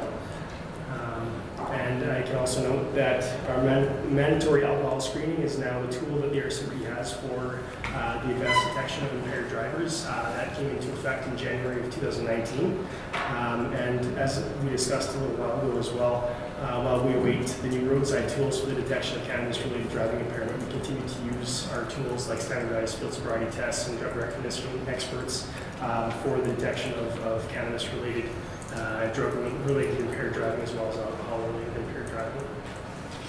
And we also had recognizing our employees as one of the critical components of achieving this success as an organization. We had an objective related to contributing to employee wellness, so that's making sure that we're physically fit for duty. So we had 4 fitness challenges so far this year, as well as some detachment activities, team building activities, and just recognizing the efforts of our employees as well. So I'm open to any questions council has.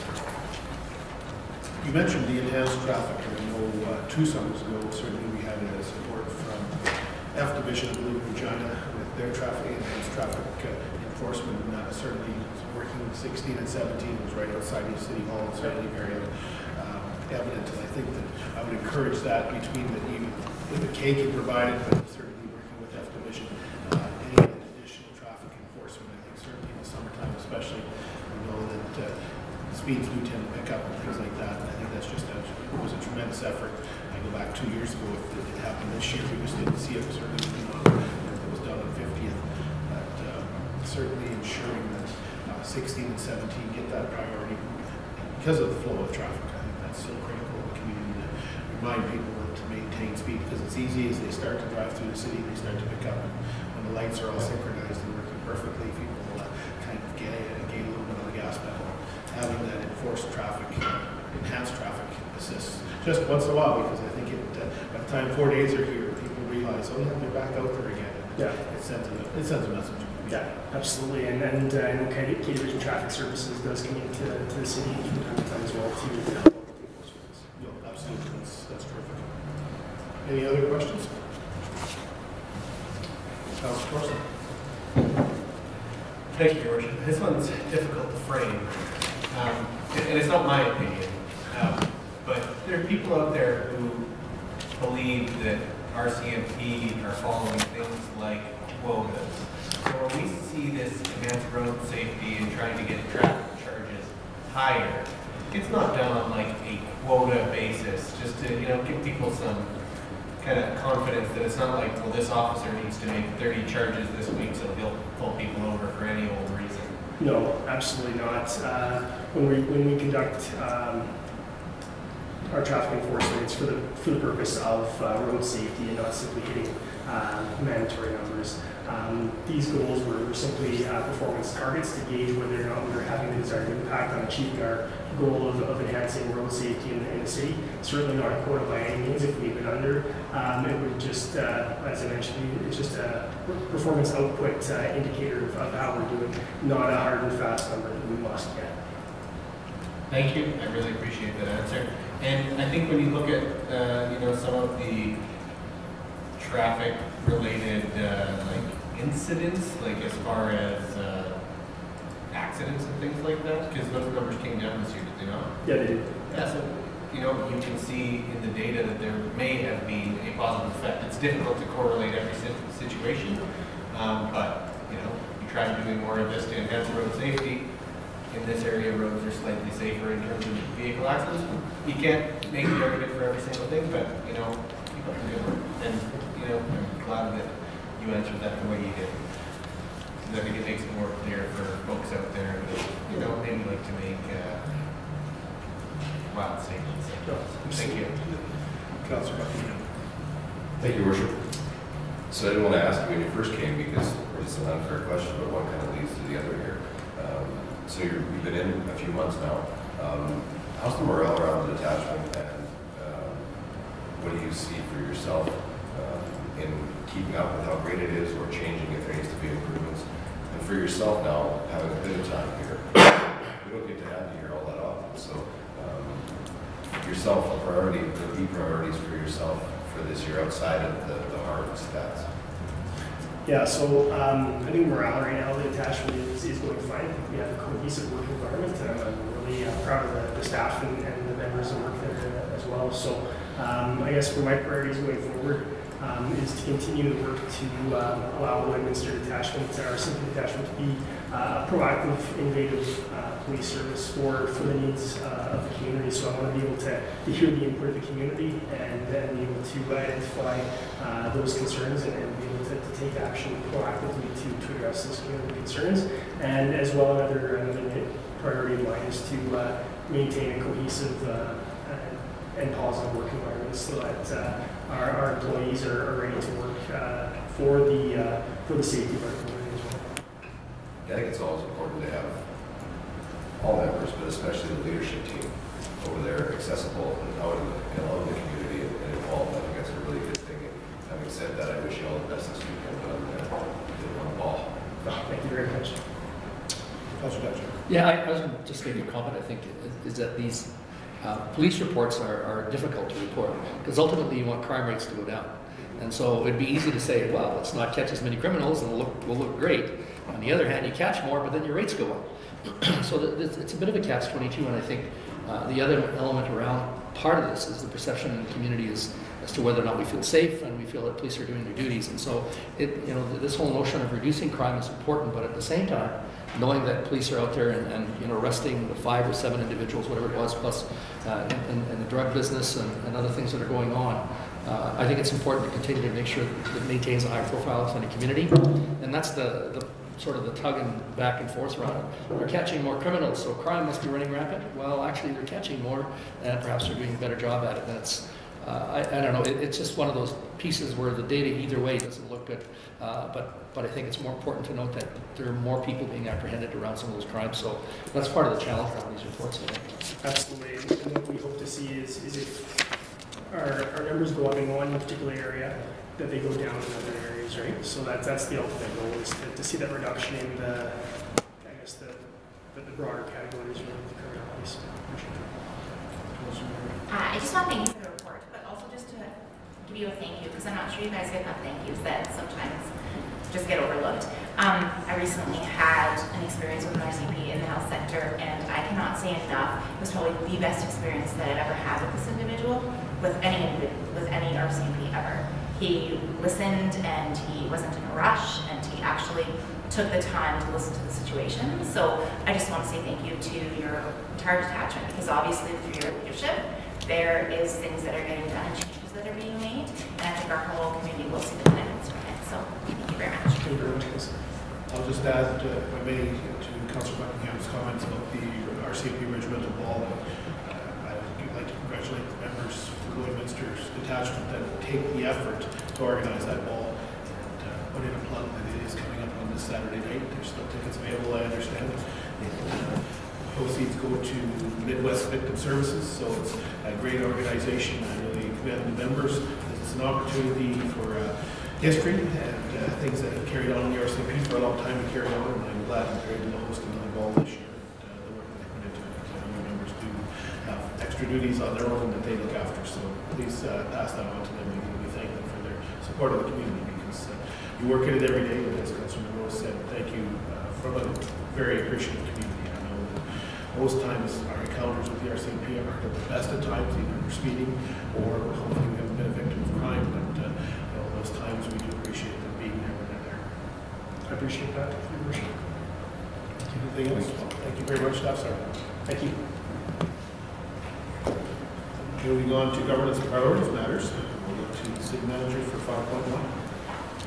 Thank you, Your Worship. To discuss 5.1, Quarter 1 governance document review, I'll ask Daniel Thompson from Legislative Services. Good afternoon, Your Worship and Council. Good afternoon, Dan. I'm here today following the passing of the governance review document policy. So in accordance with that, we're here to present our Q1 kind of review and update. It's our first time doing this, so if there's any feedback about this process and how to go about it, please let us know. We had some debate amongst ourselves on the best way to do it to make it very clear and concise. So just to give a brief overview first of some of I'll go through some of the highlights of the policies and directives we've seen. We've passed kind of through this Q1, the business expense and travel policy that came here, the recreation access policy, supplementary bylaw, procedure bylaws on here. We're talking about that next. When I first wrote this, I had aspirations ahead of myself to get it to you a little bit sooner, so apologies for that being on here. And then just internally, we've had our voluntary vacation purchase plan directive, as well as our donation of in-kind contributions from the City of Lloydminster directive. So those are the policies and documents that we've passed or implemented in Q1. Moving forward on the actual review here, on the last page, kind of did a bit of a summary of everything. So bylaw 03-2015, the temporary boarding bylaw. Basically, our procedure in the past was to annually bring forward a new bylaw to implement a line of credit. I'm talking with our new CFO. This isn't needed to do annually, and we have a bylaw authorizing our line of credit, which is in 2017, bylaw 27. So 2017-2017 supersedes 03-2015. We don't really need the bylaw. We don't need the bylaw at all anymore. So administration is recommending that we bring that forward for repeal.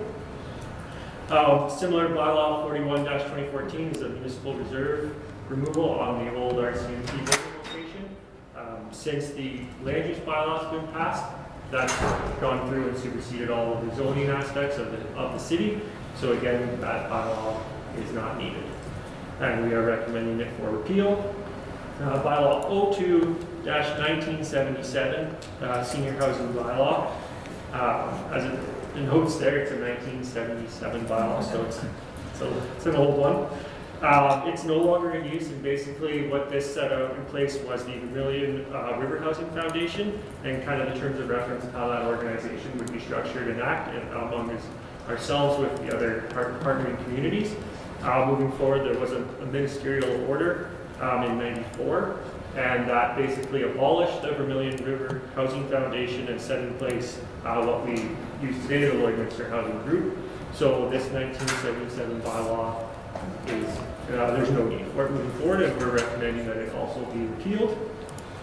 Bylaw 04-2015, debenture bylaw. No action here. We've reviewed the bylaw, debenture bylaw. It's pretty standard and basic.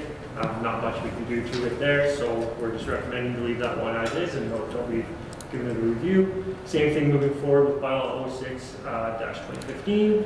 It's also a debenture bylaw. No action is needed as part of administration.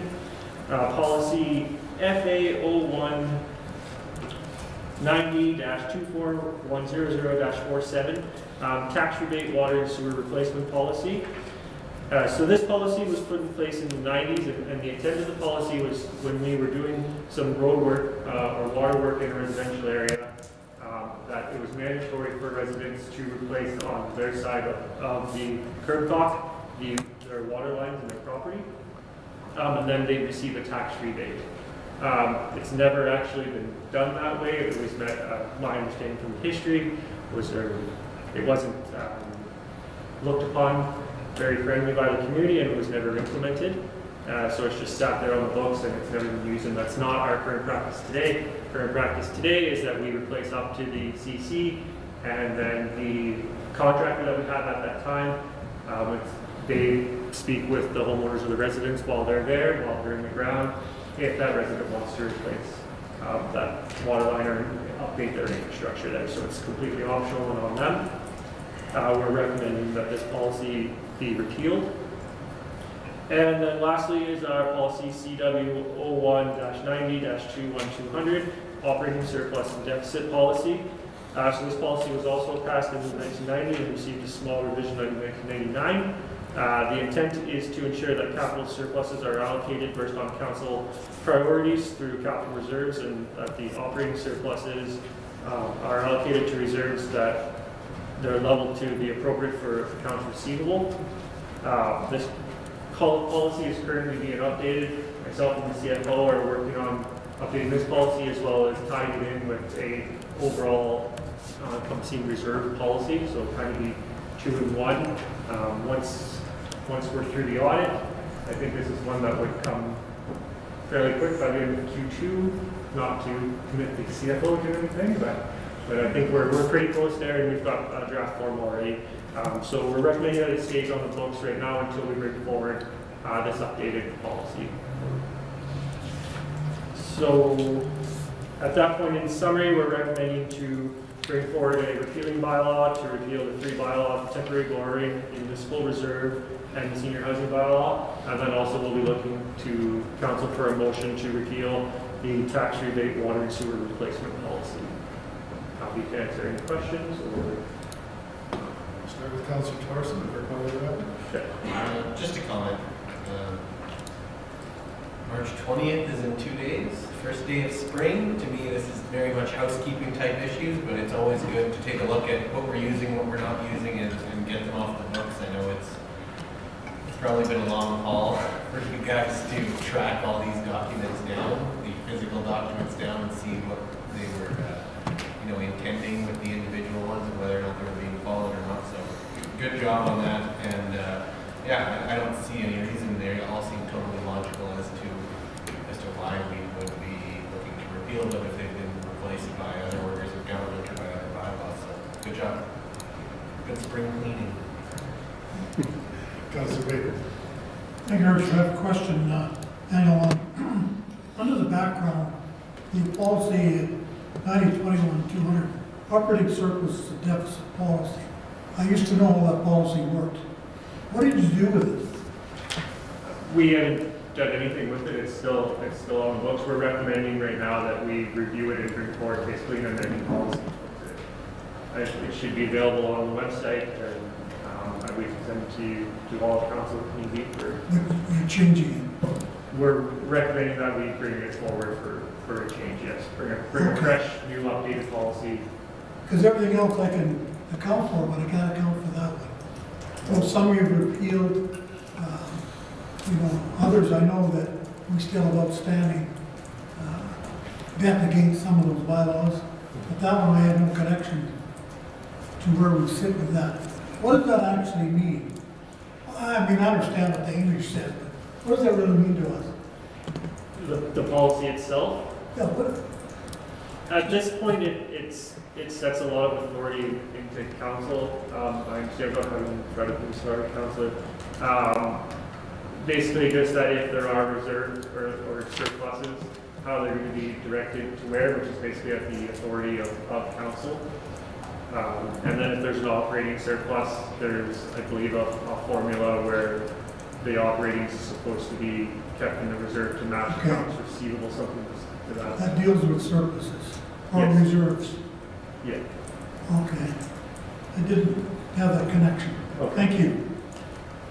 Thank you. Go around. Yeah, I was going to say, I appreciate this work. It's not the most sexy, glamorous, glitzy piece, but again, the housekeeping and updating is absolutely essential. I honestly at times wonder whether or not, just you and one other person or whomever the size of our department can actually do all of this work. And I know in my other life we bring people in so that when there's significant changes to the Education Act, and here we have the MGA that's been updated, having people come in and actually just come in and say, hey, here are the changes, and sort of do it en masse and make those changes. But otherwise it's kind of dribbles and drabs out as you go along and doing as many as you can at a period of time. But it's thankless work, and you got to love it to do it, so good on you. But it's, at times I wonder whether or not sort of contracting that out and perhaps relieving it or something, leading it, pardon me, would expedite some of the work that's there. Thank you. I know I stand up here, but there's definitely a team, and it's not only just our small legislative team, but across the city. Everyone chips in on this type of thing and makes it a lot easier, to be honest. It's more purposeful when they're engaged in doing it. On the other hand, sometimes you want to be able to use the policy, and if you're busy working on it, that doesn't mean you get a chance to use it properly, right? So that's kind of the trade-off, right? Dan, one question I had was around the senior housing bylaw. It goes back, dating back to 1977. You mentioned that Minister Order created the Lloydminster Housing Group and the abolishing of the William River Housing Foundation. Maybe there are two housing groups, is there not one for the Saskatchewan side, the Alberta side, and if not, and then there's the actual Pioneer Lodge Board. I just want to make sure, and I'm sure you've been down that road, but I just want to make sure we've covered off all the angles there. Yeah, we've looked into it, and repealing of this wouldn't impact that arrangement at all. That arrangement is definitely something we are working towards unraveling and unpacking that one a little bit in the history there ourselves. Excellent, because I know there's a piece to that as well, and there's some obligations from the city, and those obligations, we always want to make sure that we cover ourselves off. I'm sure you've discovered that, so thank you. And I was going to add, if I could, Worship, there's that whole piece around the Housing Authority wanting ultimately Pioneer Lodge and Pioneer House to be functioning independently. And so there's some pushes and pulls around that piece that are constantly there. They're tricky inside of it. Yeah, absolutely. It'll be interesting if the provincial government will take up the financial responsibility instead of They'd like it to passing all be under one umbrella, and we've been fortunate to kind of keep arranging this locally. Well, we'll keep up with what we can to try and be held responsible only for what we need to be held responsible for. Dan, thanks very much for the update. This is anyone else. I think you've covered it off well. It's great to see that items that don't need to be there, working with the various executive managers and ensuring that the departments are keeping things as clean as we can. Because we talk about this in this council, bylaws, policies, and procedures are important. If they're not current, they're not that important. So I thank you very much for staying on top of that. Thank you. Any other comments? All right, I think you're up next again, Dan. We'll move on to 5.2. Excellent. So the draft procedure bylaw that we've done here is attached to a red line version for everyone to review and all the changes we're implementing. Just some of the bigger stuff I'll speak to is we're adding in a little more guidelines around electronic meetings and just requirements to, I guess, connect with administration beforehand and some of the procedures around the voting and impacts on quorum and things of that nature. We're also adding in an addition of a 3-month waiting period to bring back a defeated bylaw unless council by unanimously agrees to bring that bylaw forward sooner. We'll remove some parts that are no longer relevant in the bylaw we felt as we've addressed some policy gaps now and brought those forward in policies, example of proclamations and kind of the flag raising and requests of that nature. Generally, that's really it for the most part. There's definitely just some I's dotted and T's crossed that we may have missed in the first draft and forward, but I think those speak to the big changes and added in some clarity in other places. You'll see like sending a notification to the city clerk, things of that nature. Nothing that really changes any of the intent. And I will say we removed the organizational meeting. That was something that we never used, and if we want to start using it, by all means we can. Sorry, so just by removing that, we still have to do all that stuff. It just doesn't have to be at a separate meeting. Is that correct? Yeah, the way the bylaw is wrote, that we wouldn't be doing it at a regular council meeting. We'd almost be going to a special council meeting and doing an organizational meeting. Okay. So this way now we can just do it at a regular council meeting. It just adds us a lot more flexibility of Right. when and how we do this. Perfect. Okay, that was just, when I was going through, I just questioned that. That makes sense. Councilor Thorson. Thank you, Your Worship. My question is surrounding the 3-month waiting period. I can think of an example of where council kind of, there was an intention of not having something go to all 3 readings in one meeting, and we kind of maybe more or less defeated the bylaw when the intention was to just make sure it got to the next meeting. What would be the advantage of the 3-month waiting period? Is that so that council's more careful and doesn't make that mistake again? And then also with the 3-month waiting period, does that work for debenture bylaws as well? Because I know that there was some conversation as far as if a debenture bylaw is defeated, it can't come back to council for a year. Is that correct? So I guess first off, with the 3-month waiting period, we built in the clause that if council agrees, we can bring it back sooner. So if there is a whoops, I'll say that we can work around that and bring it forward. I saw the CFO nodding. If she wants to comment on the debenture for a year, that would be stipulated in the charter, and that would supersede our bylaw, so we would follow any of the regulations there. My understanding it's a local improvement bylaw, that if you put forward a local improvement and it's defeated, you have to wait a year before it can come back. But that's in the Municipal Government Act. I'm not sure what it says in that charter. Okay, so it's not related to debentures, what I was talking about? Okay, that's fine. So at the end of the day, you can bring it back even before that period, even if you did have a hypothetical scenario where you kind of got a little vote heavy, I guess, on an accident like that. Other than that,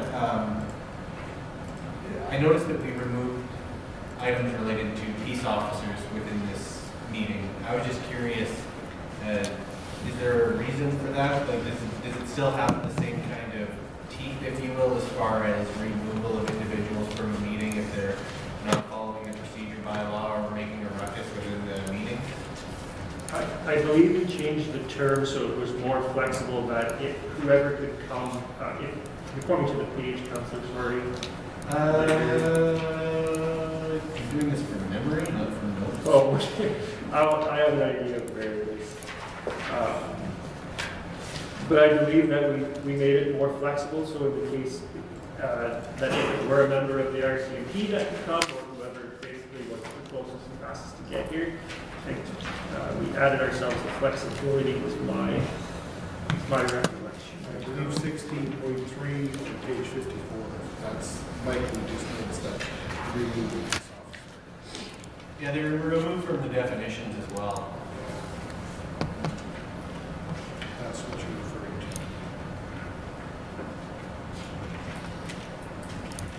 Oh, on Schedule A, where they moved the definition. Yeah, also, but there was peace officer, yeah, it's 16.3. Yeah, so I think in there we just removed who had to do it. So in this case, we're just saying that if this situation were revised, they need to be removed. And in this case, I believe the city clerk would be calling whoever was quickest to come, and then that could be ultimately anyone that we would feel comfortable with having the authority. In some cases, it could be as simple as, I'm sure the city clerk would go do it, but it all depends on the matter and the type of enforcement, I'll say, needed to remove that person. If I could speak to this, I think it gives us the flexibility for somebody to go out and just ask them to move and ask them to move, or to call for those additional resources, whether they be a peace officer or RCMP constable, or if council so chooses at a future date to place a security guard with them if that ever reach that level, then that gives council that flexibility. Perfect. I think that's what I kind of gleaned we were trying to do with that change. There's one other thing I wanted to speak to around this whole issue, and it has to do with a resolution at SUMA. Because I know when we were talking about at SUMA, one of the resolutions passed by the group overall was whether or not council really has the teeth to be able to kind of hold individuals accountable who aren't following the rules properly. I realize that we have our harassment policy, things like that, ethical conduct policy, there's the things related to pecuniary interests, but then also within this procedure bylaw, in your opinion, is it kind of providing enough of leniency to kind of say, like, if Councillor Thorson was just being, wild and crazy one day, and really going off and speaking when he's not supposed to, and being all around disruption and making people uncomfortable, feel unsafe. Not that anyone in this council is doing it, but maybe for future councils, so that that exists. Is there any? Do you feel that this is sufficient to be able to deal with those issues within our own document? It's right there, it's right there. Yeah, I can speak to this. I believe that the bylaw that provides enough of the, if you want to call it, enough of guidance in order to how to deal with that. At the end of the day, you still can't remove a councillor's ability to sit at the council table unless he violates a criminal act or is convicted of pecuniary. So council would have to work through that process as well. But on the date that if a councillor was having a very bad day and decided to behave very well within here to do that. Good. Thank you. I think that's what's important. And I'm not suggesting that it's an issue for this council, but so the system is set up for future councillors, whatever happens, that at least the public knows that this is a document that's not only supposed to do everything related to voting and everything, but it's also meant to keep us accountable within our own behavior as far as how we interact within this meeting, combined with those other documents like the code of conduct policies and things like that. Thank you. Good, Councillor Batchel. So on 23.5, just one word that I changed. Anytime the audio, video, communication device is disconnected, the city clerk will attempt to reconnect, but will not disrupt, and here's the word, the tranquility of the meeting. So I have this sense of us meditating and singing and going on as we're in the meeting. So I would use the word order, because that refers back to Robert's Rules of Order as well. So what you don't want to do is disrupt the order of the meeting. Tranquility is nice. I'm okay with that. But order, I think, would be more appropriate relative to. We'll make that change. That's a good call, Councillor. Councillor Baker. Thank you, we have the Robert's Rules of Order to do with that. We do, Councillor. I think that in the case, I appreciate what Councillor Thorson said, because in my, as sitting as mayor since being elected, I've had a chance to speak to several other fellow mayors in both provinces where challenges continue to occur in their council chambers, and they're dealing with it. And you're right, Robert's Rules of Order do apply, and that's why the chair has the ultimate authority to use the gavel if needed, or to, in this case, silence the microphone system. But it is a challenge because we have been very fortunate, and I'm very glad to be sitting in this chair working with the council I have elected. But I know fellow mayors, and I've chatted with have been very clear that there's difficulties. And some of the resolutions we've seen at SUMA that we're going to see again at AUMA in the fall, in September, I understand, are going to need to deal with this. Now, the other side of this is the government of Saskatchewan is currently looking at the Cities Act of Saskatchewan, where they're taking the authority back to the provincial level to intercede on a council's behalf, if they feel such. And there's always that big brother, and in this case, if you want to use big brother, the mayor should be the chair, whoever sitting in this position at the time of the meeting. I always like to see the rules strengthened, but to a point that there are rules, but at the end of the day, I think the city clerk mentioned it, you cannot, no member of this council, unless you are removed by basically a court or pecuniary interest and convicted of that, takes them out of the play. But in some cases, councils are having difficulty throughout the two provinces, and it's challenging because we all come with our opinions, and we represent the people of this city that have elected us, but sometimes there's challenges that sometimes aren't easily overcome. And I think Councilor Thorson's point was, if someone gets to a point beyond, we just need to make sure we're there with our bylaws, and that includes the governance side, because that's what we're responsible for. And between this bylaw and the other bylaws and policies that this council has instituted and were here previously, I think we're well suited for that.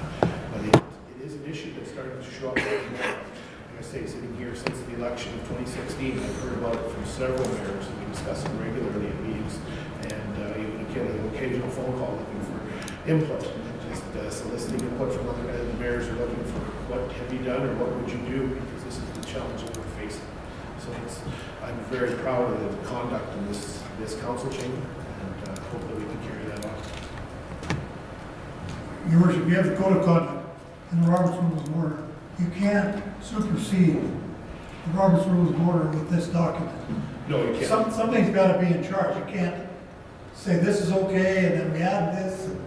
No. Like, what is the procedure? So I think you're absolutely right.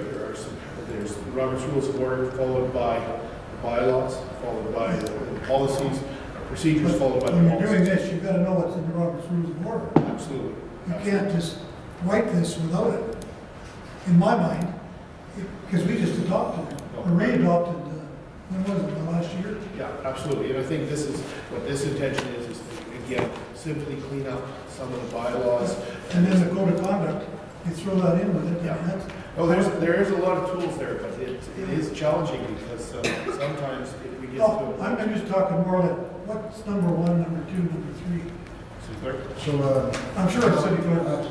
Councillor, the bylaw speaks to the precedents of rules governing procedures in council, and they follow the hierarchy of basic laws. So, basically, it's in accordance with charter, then it would be the bylaw, and then Robert's Rules of Order may be revised as prescribed by council in accordance with section 6.2. Robert's Rules of Order is not a law. The bylaw would supersede Robert's Rules.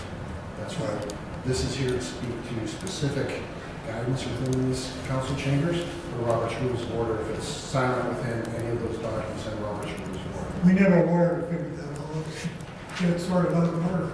But it'll get confusing if we're not careful. No, absolutely. That's why the clerk and the staff and the legislative services team ensuring that we follow this part of it. That's what we're following. Absolutely. Councilor Thorson. Thank you, Your Worship. I had one more question just around brain. I gotta go back to the top. Sorry, I had it pulled up in front of me and then I just switched it. I'm gonna get there and I'm gonna keep dodging you stopping me from talking until then. Should we talk about that? The gavel and the reading order? Public hearing. So if you are not in attendance at a public hearing, you're not able to vote on the bylaw. Does that include second or third reading if it's happening at another meeting? Because that's not clear to me as to whether or not you can. It says that you cannot vote on a bylaw if you were not here for all of the public hearing, or if you were not here at all for the public hearing. Does that mean you can vote if it's on second or third reading? I would say if you are not at the public hearing, you cannot vote on second and final reading. So you can go back and clarify within do you know whether we followed that practice in the past? What Because number are you looking at, John? every once in a while, oh, don't ask for numbers. I had thought about this yesterday. That's the problem. I don't have good notes. But there's a part related to public hearing. I'm no good with page numbers today, my friend. Even just do you have a section number? But the question maybe, I thought we were allowed to have people that call in electronically, so they're not physically able to attend. That, we would view that as present. Okay. No, but let's say. So, yeah, so I guess my question more than anything, I think, to put a fence around it is, under what conditions would you be present? And we're saying that you'd be physically present or digitally present. Fair enough. Okay. But this is what I'm trying to get at. If we have first reading on the first meeting of the month, in which, let's say, Michael isn't here because he's off traveling the world, and then the second meeting of the month, that is in the last week of the month, we do second and third reading. Is Michael able to vote on that bylaw, yes or no? And the question sounds as though that's no, but have we actually followed that in the past? Because I can't think of a scenario where someone's been asked to leave for second or third reading of any particular bylaw. So what numbers is that? Sorry, but are you saying that's only when a public presentation is available? Yeah, it would have to be one where a public hearing. Right, public hearing. Sorry, held. But then they would have to actually present. I think I can speak to that. I think in the way that in the manner in which we hold our public hearings, when we hold a public hearing, then we have the second and third reading of the bylaws immediately following. So I can't think of an instance that the council would have got up and left there. 32.6. 32.6. Sorry. All right. Or the new 24.7. We'll be sure to bring that, Just more clarity around that, but. Do you understand what I'm saying though? Yeah, It's about not being here one meeting where a public hearing was held. Whether or not anyone presented, I don't know if it really says that. It just says whether or not you held a public hearing. Whether or not you can vote on second or third reading if it's happening at a separate meeting. No, in your instance, I would agree, I'd say it's no, that Councilor Dychuk were not here, and that example is it would be a no, we could not vote. So we'll bring that forward and identify exactly if that's coming from the charter, or if that's something that we brought forward from the previous bylaw. And if clarity is needed, I would, if a public hearing is held, regardless of anyone presented, I'd say there was a public hearing held. The fact that someone presented or not doesn't matter. So we'll bring that forward before. I know this sounds silly to people, but it's just, if we're gonna make a rule, rules are only, valid if we're following, Anyway, thank you. Yep. Does it make sense to it? Yeah, I'm fine with the rule itself being within the procedure book, so long as it's something that we're actually doing in practice or intend to do in practice. I can speak to that. Sorry. Public hearing, section 114, it says, if a public hearing is on the proposed bylaw or resolution is held, if a public hearing on the proposed bylaw or resolution is held and a member of council must abstain from voting on a bylaw or resolution if the member was absent from all of the public hearings. And so it's within the charter. So it just echoes the charter and the charter markers. Interesting. So just to clarify, because it says all of the public hearings. So if there were 3, you attended 1? If there was 3 and you attended 1 and it was all of the public hearings, then you didn't attend all of the public hearings. No, but yeah, I'm not sure. If there was 3 public hearings. And you attended 1? 3 then? I attended 1, so I didn't attend all of them. I would think we'd get clarification. If there was 3 and you missed one of those, then you didn't attend all of the public hearings. Now, in the case, very seldom can I think of that we'd have more than one public hearing to a bylaw. Now, it hasn't come before this council that way, but just for clarification's sake, it is an important piece if that's the charter. It's something we need to certainly be aware of. So the message I'm taking from, based on Councilor Torres's question, if I'm off traveling the world, don't bother coming back. It's the vote on the one first. Don't come to that. I can see the deputy mayor to be a very busy person at this time. So, all right. Everybody clear on that now? As clear as we can. Thank you, Councilor Torres. I leave it to Councilor Torres to find that chink in the armor. Now we'll get to the bottom of that. Any other questions for Dan? Thank you. I just would like to thank Daniel for putting this in a color so we can follow it. That's the way you should do documents, rather than just plug them in, because it's hard enough to follow when you got two colors. let alone one. Italics are really- This will be how it's done. It's easy to do. Thank you very much, Dan. I Thanks, Dan. appreciate that. Work from council, very much appreciated. Thank you. Really, we need this. All right. That brings us to the end of the reports. Looking for inquiries from the media.